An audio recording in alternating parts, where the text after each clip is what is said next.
So, all right, so let me ask you this, because I was talking about it on the air. I don't want to put you on the spot, but I'm going to. So, last game, obviously disappointing for you guys. I'm sure we'll have follow-ups about that. But I don't know if Ali spoke to the team, but after the fact, the clubhouse is open, media comes in. You guys are still saying your goodbyes to each other, right? A lot of hugs and stuff. And I saw you went up to Yadi. There was a hug and everything. And then Yadi sort of pulled you aside. You guys had a little conversation. I was just curious if you could share anything about what that conversation was like. And if you don't want to, tell me to go away. Beat it. Obviously, end of the season's always a sad time, especially when you get knocked out of the playoffs. It's a sad time, and you've been playing with that group of guys for so long, since February, and a lot of those guys you've been playing multiple years. So they are like families, they are like brothers, and everybody kind of goes their separate ways in the off season. So it's you say your goodbyes, you thank the guys for being their teammates, but yeah, I can touch a little bit on what Yadi said. He basically, I'm going to just go to the most meaningful part to me. And, when he pulled me aside, he kind of held me by my shoulders and signaled across my chest, and I had my jersey on, and he kind of was running his hands across the Cardinals on the front of the jersey. And he goes, "When you take over, just remember, this always comes first. Oh. You put this first, you're going to have a really, really good, successful career. And just remember that. Cardinals always comes first." Pretty good. And, so it was that's something that guy's done for 18, 19, really 20 seasons. So if I can follow that blueprint, I should be pretty successful. Yeah, that's pretty cool. Yeah. That's pretty cool. And I never saw Yadi that emotional as I did that day, because obviously it was all coming to an end. Ended much earlier than you guys had hoped, had anticipated, I'm sure. What do you make of what went on offensively for a team that in the second half had pretty gaudy offensive numbers? Toward the end, it got to be a little bit of a slog. What do you think was going on, and what were you guys talking about as it sort of unfolded? Well, when you play so many games in a season, you're going to have high highs, you're going to have low lows, you're going to have some in the middle. And it just kind of, it just was one of those offensive swings where we weren't quite clicking. I feel like as good as we had been maybe earlier in the second half, but we were really clicking in the second half. So it made it seem like, maybe we weren't hitting as good as we thought, even though we weren't doing terrible. I mean, we're still playing good baseball. But, you get into the playoffs, you're facing really, really good pitching. You got to give credit to the Phillies. I mean, they threw a couple guys out there that are top-notch, some of the best in the league. And we put together good at-bats. I bet our expected numbers were pretty good. But, it was just a battle for us, and we were trying to grind out the at-bats, and we just couldn't quite get enough out. And, that's how the game goes. Kids, what were your thoughts on the new playoff format coming into it? I mean, looking at it now on the other side of it and looking at where it would have been in comparison to last year, do you see any difference in how that's set up and how that impacted you all getting ready to go into that series? I don't think it affected us a whole lot going into the series. I like the format. I think it, especially after the first game we lost, we're kind of saying as a team, hey, look, this is why we play a 3-game series. We got a chance to redeem ourselves, come out, and we could win 2 in a row in advance. Whereas in previous years, if we lost that game, that's a heartbreaking way to lose a 1-game play-in. Right. So at least it gave us a chance to come out, kind of regroup, and try to salvage that series and bounce back. I like the way it's done. I think it's exciting for fans too. I think the extra games, obviously, people want to go to playoff games. People want to watch it on TV. So if we can give the fans more games to watch, I think that's always a plus. So, as a club, obviously, you had the final games for Yadi and Albert and everything. There's been some questions about, what direction Waino's going to go in. But it feels like the page is turning a bit for the franchise, and it's going to be going into a little bit of a new era here for that. How do you think that shakes out with team dynamics and just as far as how everybody's showing up in the spring and looking around the room together after going through this how this season ended this year? Yeah, I think it's definitely going to be somewhat of a different look. I think people outside of our clubhouse will make it a bigger deal than what it actually is. But I think we have a really good group of guys, not only on the team but in the minor league system. And it's something the Cardinals have done so well is producing good players and guys that are good teammates and guys that are leaders in their own right, even though they're a rookie. Guys that go about it the right way, lead by example. And so when you have a team full of guys that know how to get the job done, know how to go about their business, it makes that transition when you lose a couple key veterans like Albert, like Yadi, guys that have set the tone for the Cardinal franchise. You have guys that have learned that, have watched them, and can now pass it along to the next group. Guys like Goldschmidt, Arenado, Wainwright, hopefully he's back. He'll be a key figure. But you have a lot of guys that can carry on that tradition and keep passing it along. So, like I said, I think we have a really good group. I think obviously those guys will be missed. I mean, especially from the fan standpoint, they're guys that are, Hall of Famers. So hopefully we can continue on without them. I've been covering this ball club 23 years. Regional cable journalism done at a high level. And I said on Twitter last night, I'm not a betting man, but if I were, I'd put money that Waino is going to pitch another year. I know you don't know and you don't want to speak for him, but what's your sense? Because based on what Waino said and based on the fact that I know he doesn't want to go out pitching poorly, I know he wants another shot. I think he's coming back. If you were a betting man, how would you bet? I think he's definitely coming back. At least I want him to. I think anytime you can have a veteran guy anchoring down your pitching staff and anchoring down the clubhouse, I think that's huge for team morale and just from that leadership standpoint, it would be amazing. But I think you look at his season, he pitched at a very high level all year.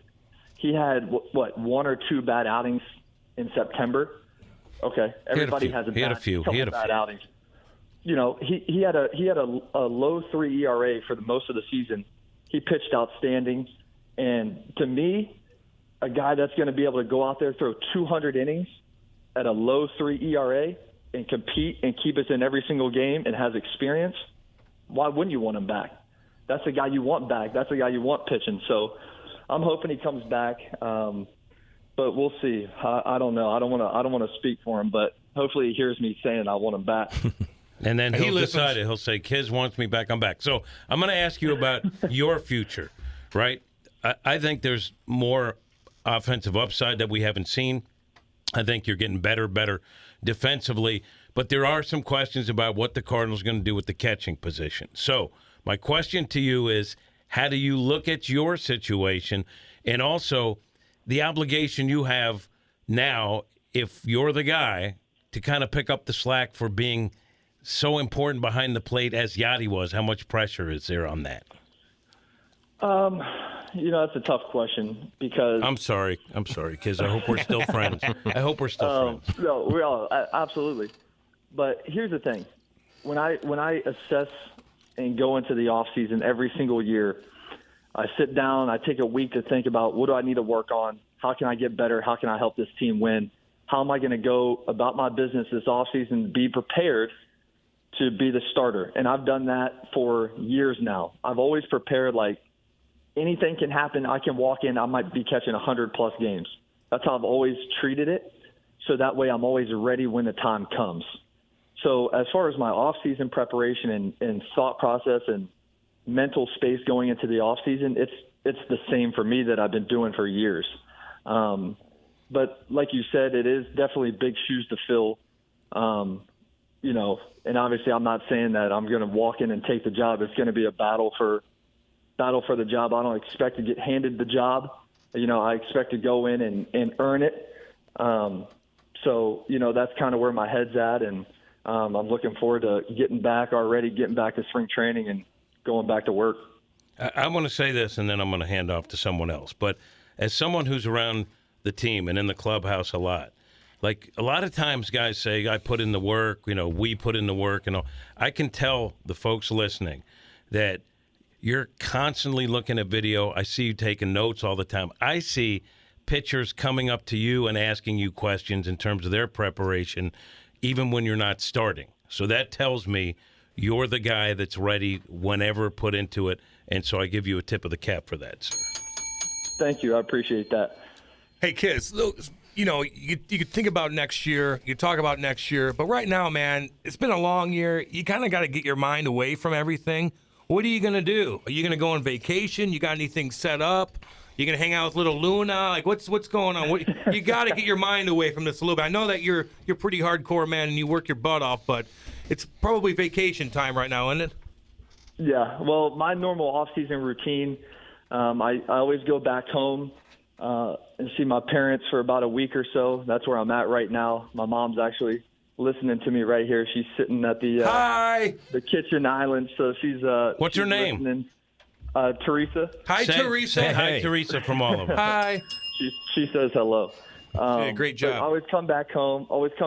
I got my girlfriend flying to Virginia. She's bringing little Luna to my parents. Haven't met her yet, so my parents are going to get to meet her, and then I'll be heading down to Jupiter, Florida. That's where I'm going to stay this off season. So I don't have any trips planned, but I'm going to be staying in a spot where people go to vacation. Yeah, so dude. it's kind of like I'm living on a vacation down in Jupiter, Florida. So do you fish and all that down there? Off-season. Do you fish and all that? Or are you into boats and stuff?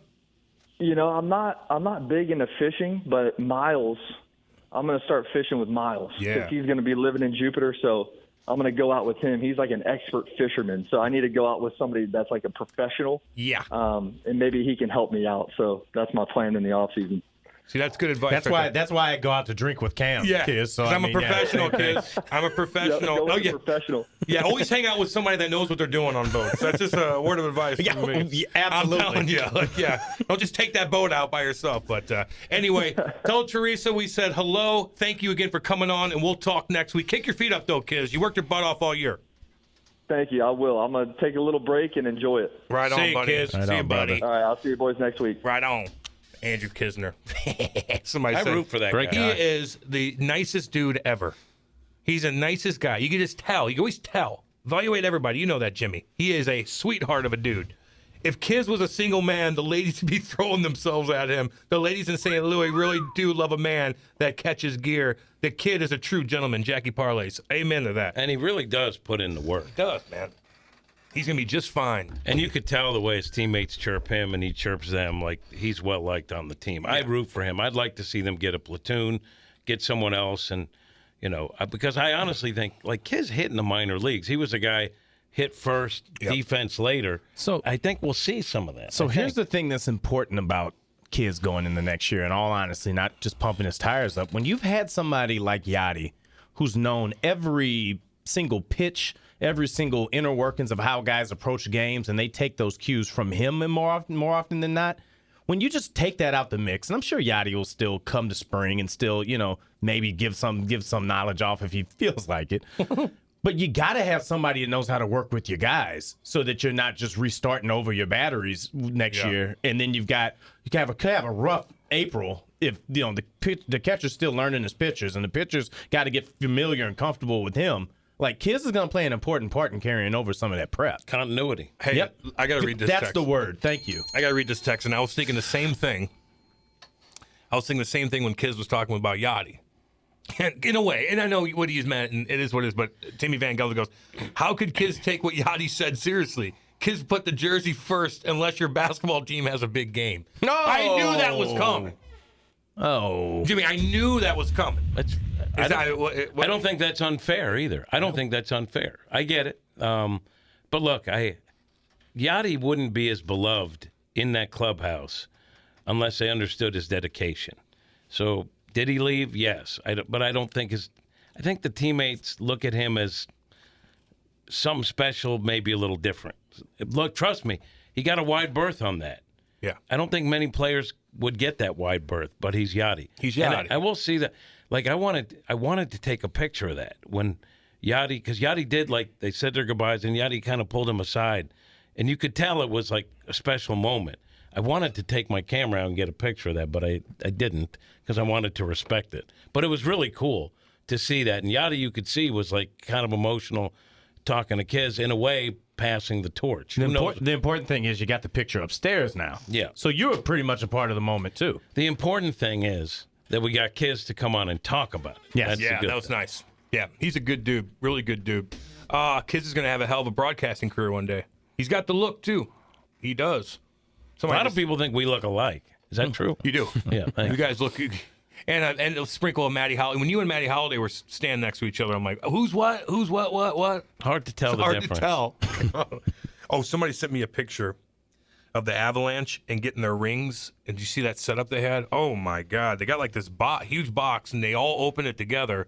And it's all like in sequence to where they show all the highlights of each guy and the rings right there. Jesus. That thing looks. But let me see that mug real quick. God dang. The Blues have badass rings too. You got to just go all out. The championship, All out. The championship ring market is getting to the point where it's gonna peak soon. You There's can't only put gonna it be on so your many hand. things you're gonna do. You're gonna have an infinity gauntlet soon. You're gonna stick your whole hand into it, and you're gonna have a whole situation. So the Cardinals gave out, when they won the National League, when they got to the World Series, they put out National League championship rings, not as gaudy as the World Series. And I thought it was better because it was wearable. Like, it was cool. It had... I want gaudy out the wazoo. I want to wear that day. I want people to be like, what? I want my arm to be like, oh, God, I can't lift it up. I can't lift. Oh, bam. You set it on the table like, whoosh, shining. I want it to blind you. I want it to be gigantic. If I had a title ring, I don't know if I'd ever wear it. Scary. Yeah. I don't know if I'd ever wear it. Would you ever wear it if you covered the team and had nothing to do with them winning it? Now, in that situation, absolutely. No, I'd never wear it. It's my kids. My kid can wear it. No, man, you got it. Who does that? Who does what? Wear the ring. I've seen it here and there. Now, sometimes the Cardinals, like when we first got them, said, feel free to wear them. We want the fans to be able to see it, right? So, like, they wanted you to wear it. I always felt like I'm so grateful that they gave me one, you know? Hell yeah. But they should, though. But I'm not wearing it. Can you imagine? Time out. Slow down. Can you imagine?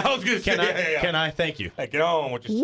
What are you saying right now? As if, Faithful. thank you, sir. Thank Can I you. please have Yeah. enough? No, you earned that thing, on. baby. No, What I didn't are you earn doing? anything. No, and Yeah, it's you not did. just me. They gave them to a lot of employees, and they're Bill DeWitt and the DeWitt family. They're nice people. They Yes, wanted they people are. to share in that. But can you imagine?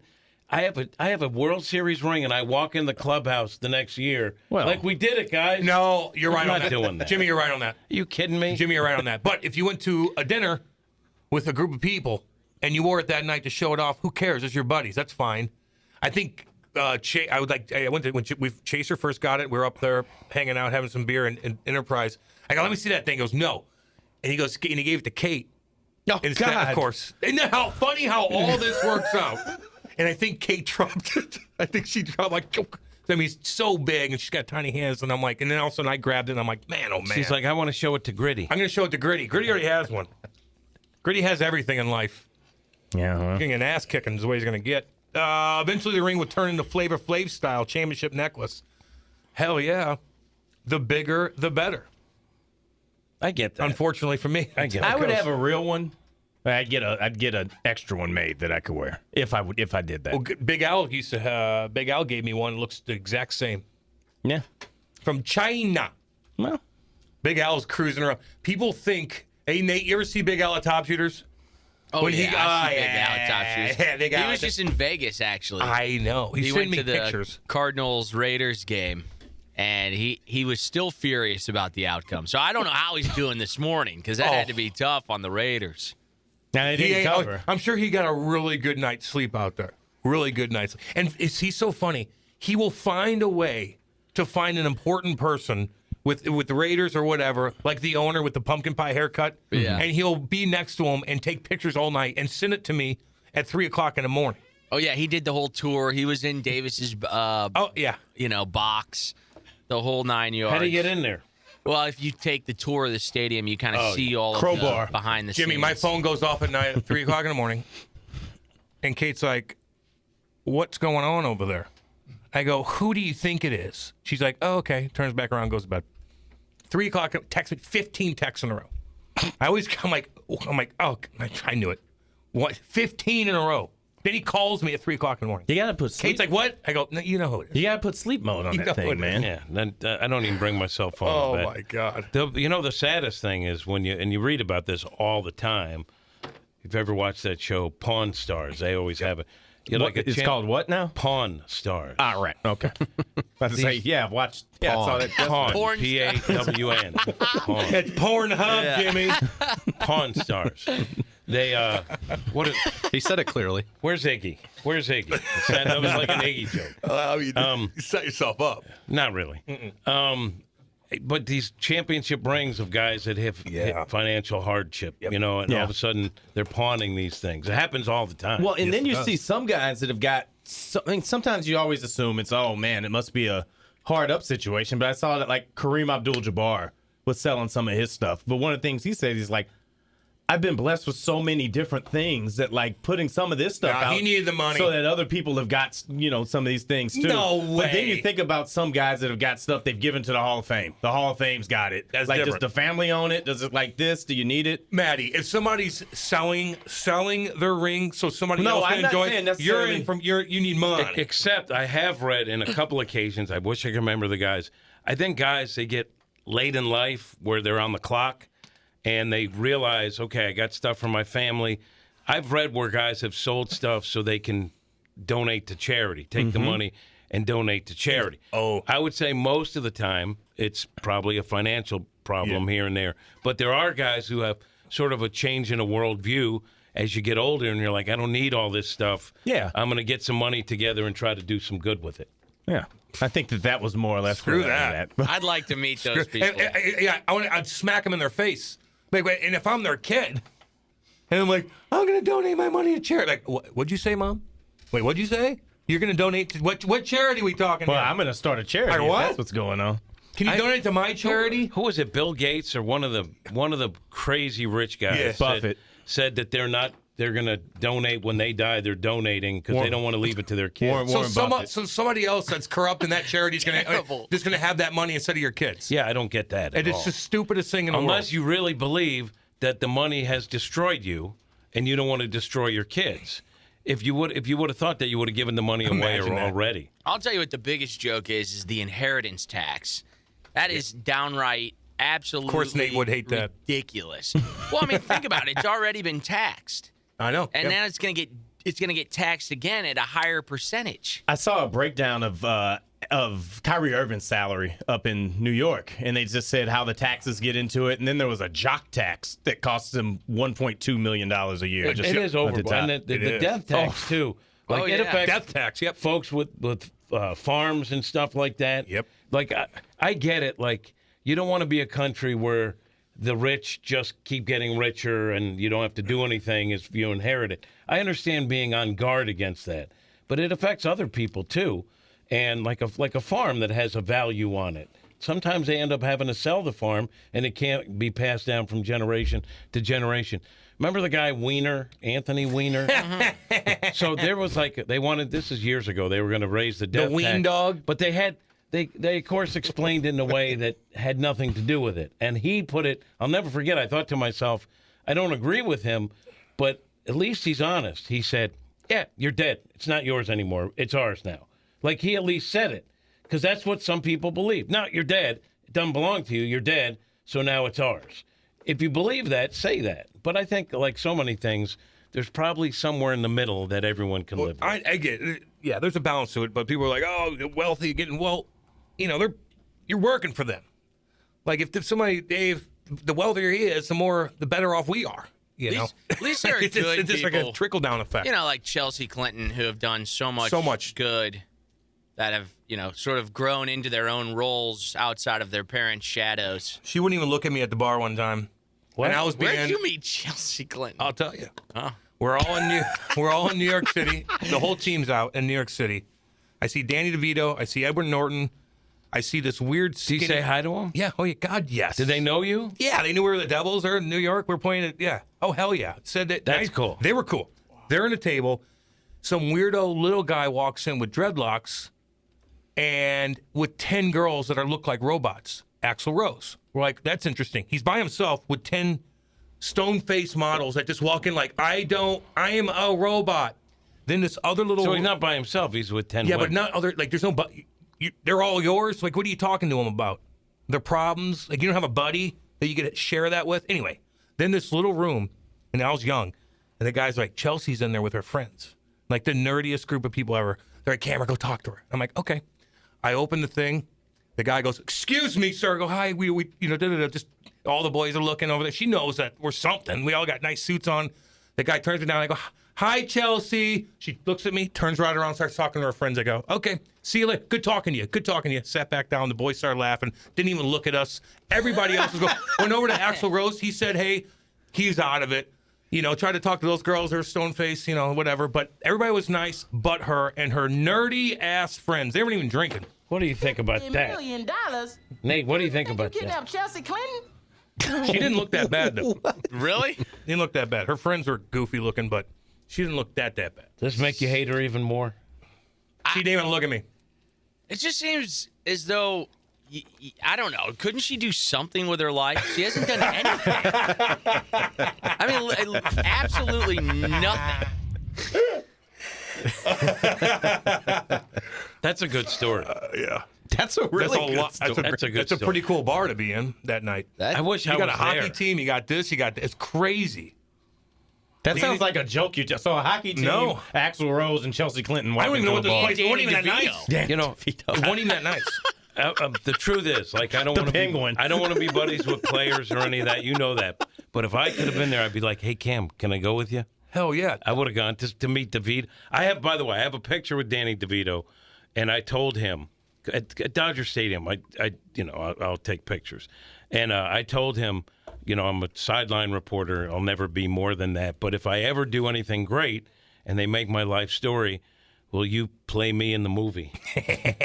So I have that. You want Danny DeVito to play you? He laughed, and he agreed that he would. So if I could've have been an nicer. untimely passing and some production company wants to focus on a non-factor, Danny DeVito has agreed to play me in the Dude, movie. he was totally cool. How tall is he? Tiny. Tiny. They're all tiny. Tiny like... He's Some may write No, tiny. like a he's a munch? little person. Like a munchkin? Yes. 4'10". Like By the way, From Munchkin Land. By the way, he's a huge lib, so you'd hate him. well, wait, before we go any farther, Cam, was that the most random bar you were ever most in? random Or do you have any other stories like that you've been holding I got on? tons of they pop in my head. And I'm just like, oh yeah, that happened. I've done a lot of weird things. That was weird. Did she have Secret Service or? Yeah. And then that's the guy that's like, sir. I'm like, I'm just saying, hey. That's what I was wondering about, how you could just wheel up on the daughter of an ex-president. I'm not gonna. I'm Chelsea, by the way. I'll bag up your security guard just so all y'all in there know. until Danny DeVito. I'll have bagged you Danny up. DeVito and Edward Norton bag his ass up.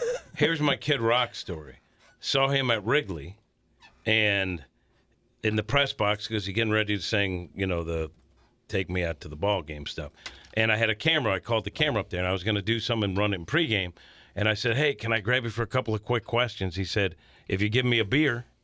And I said, I don't have a beer. And he said, then I won't talk to you. And he walked. He was nice. He just cool. wanted a beer. He's friends with Marty Brodeur. He's friends with all the hockey guys. Hawley, good buddies. They live next to each other in Nashville. Chaser knows. They all hang together. I just don't like his music that much. But if the boys are all hanging with Kid Rock, they actually invited us one time. I had people with us at the Winter Classic. They're all hanging out with Kid Rock because he played. And Kate, we didn't go for some reason. We were downtown. I don't know what the hell we were doing, but it's all good. But I'd hang with him, but I don't like his music. He's supposed to be a cool guy. Like, just, he loves the U.S. Like, he's crazy. Like, he's through and through. But, Nate's the man. Love his take on Chelsea Clinton. I am a Nate Lemming. They're popping up. I bet there's Nate Lemming. Probably a female. She's probably a female. A handful. You have to be the biggest loser on the face of the earth. Who are you talking to? Probably me. Right, Chelsea? No. Chelsea. I don't know. That's a pretty good story, though, to wheel up on a ex-president's daughter. That's the way to go. Didn't work. Yeah. You got to go for a first The boys lady were next. loving that. And you said nice talking to you, even though she had Good one. talk. I love that. Good talking to you. And I give her a salute. You boys love that. Gave her a salute. And Jesus. Axl Rose was what? He was all drugged out? Or? Yeah, he was just out of it. How you doing, man? Those rock stars, they shake. It's so weird. They don't shake your hand. Oh, they give you. They give you the little whatever they're gonna call that. It's like I'm too. You know what that is? No, and they're not from England. The American guys, the rock stars, they're so weird. They don't shake your hand. They touch your finger, like you're a Like child. you're not a person. Yeah, like you're beneath them. Although I'm standing towering over him, like God, you're a little person. Get on with yourself. He was nice though, but some of these rock. Kate knows we're back. Point Fest. I talked to all the. Some don't even know how to talk to you. They don't. They're Give so me an anti. example. The guy from the Used, awesome band, the Bird and the Worm, and remember the awesome band. Don't even know who that is. Great rock band. I try to talk to him. Kate knows. I'm like sitting there talking to him. We're all backstage. He couldn't even hold a conversation with me. Couldn't even do it. And I go, all right, nice meeting you. And he, Would it have been Burt McCracken? yep, with the weird long hair. And then some guys will party with us in the limo and do their thing, even though they're on the wagon, and they'd fall off on the, And Oh, so and you made some guys fall off Yeah, the way. I did. Nice. She was there too. Run it back, run it It is back. what it Let's is. go. So it's like hit or miss. It's very bizarre. That's when I went on stage and almost blew a tire in front of everybody at Riverport. God, that would have been a Oh, tragedy. gee. Roll And out I on stage. I made out with Kate on stage in front of 40,000 people.